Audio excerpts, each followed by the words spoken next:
தெரிஞ்சுக்கலாமா? சீலம் தேவாலயத்தின் ஆசாரியன் தான் ஏலி. இவருக்கு 2 குமாரர்கள் இருந்தாங்க. ஆசாரிய ஊழியம் செய்யறதுக்காக தேர்ந்தெடுக்கப்பட்டவங்க. இவர்கள் இருவருமே பிளியலின் பிள்ளைகளா இருந்தாங்க. கர்த்தருக்கு பயப்படுற பயம் இவங்களுக்கு இல்ல.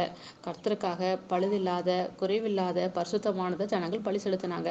ஆனா இவங்க 2 பேருமே இந்த பரிசுத்தமான பலியை துணிகரமா, தைரியமா, கர்த்தருக்கு விரோதமா எடுத்து சாப்பிட்டாங்க.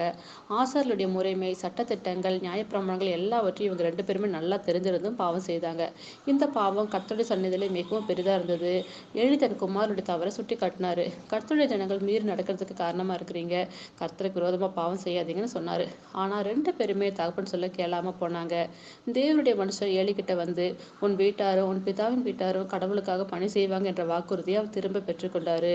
என் ஜனமாக இஸ்ரவேலின் காணிக்கைகள் எல்லாம் பிரதானமானவர்களை கொண்டு உங்களை கொழுக்க பண்ணும்படிக்கு நீ என்னை பார்க்கிற உன் குமாரரை மதிக்கிறேன்னு சொன்னாரு.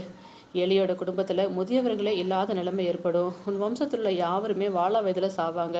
உன் 2 குமாரர்கள் வருவது உனக்கு அடையாளமா இருக்கும். அவர்கள் இருவரும் ஒரே நாள்ல சாவாங்கன்னு சொன்னாரு. ஏலி அப்படியே அதிர்ந்து போனாரு. தனது பிள்ளைகள் தப்பு செய்யறாங்கன்னு தெரிந்தும் அவர்களை திருத்தாத குற்றத்துக்காக ஏலியினுடைய குடும்பம் இந்த தண்டனையை பெற்றுக்கொண்டது. இந்த தண்டனை பலியினாலோ காணிக்கையினாலோ நிவர்த்தி செய்ய முடியாது என்பது அறிந்திருந்து கலங்கி போனாரு. காலங்கள் கடந்தது. பெலிஸ்தர் இஸ்ரவேல் ஜனங்களுக்கு விரோதமா போரிட்டாங்க. போரில் தேவனுடைய பெட்டி பிடிபட்டது. ஓப்னியும் பினகாசும் ஒரே நாள்ல இறந்து போனாங்க. ஏலி 98 வயதுல அவரும் பிடரி முறிந்து செத்து போனாரு.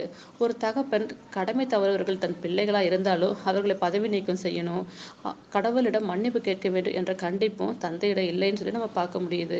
கர்த்தர் நம்ம கொடுத்திருக்கிற குடும்பத்துல நாம பெற்றோருக்கு கீழ்ப்படியணும்.